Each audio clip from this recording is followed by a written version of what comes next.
உலகம் விழிக்கும் முன்பே ஒரு தாயின் வேலை தொடங்கி விடுகிறது. உடல் சோர்ந்தாலும் அன்பு ஒருபோதும் சோர்வதில்லை. மீனா ஏழை, ஆனால் மகனுக்கான கனவு பெரியது. அவள் சிந்திய ஒவ்வொரு வியர்வை துளியும் மகனின் எதிர்காலத்தை கட்டியது. நன்றாக படிச்சுக்கோ அர்ஜுன், உன் வாழ்க்கை என்னை விட நல்லதாக இருக்கணும். ஒரு நாள் தன்னிடம் இருந்த ஒரே நகையையும் விற்றார். தன்னுக்காக அல்ல, மகனின் கல்விக்காக. ஆண்டுகள் கடந்து போனது. அர்ஜுன் வெற்றி பெற்றான்.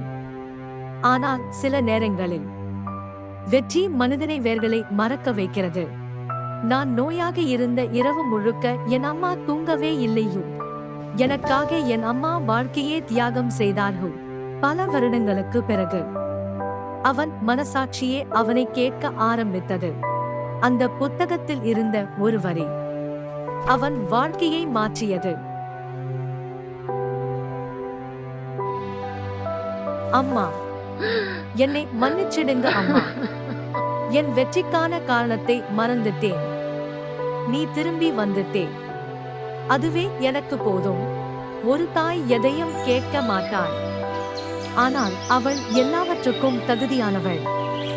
நன்றி அம்மா என்று சொல்ல. நாளைக்காக காத்திருக்காதீர்கள். உலகின் மிகப்பெரிய செல்வம் இன்னும் நம்முடன் இருக்கும் தாய்தான்.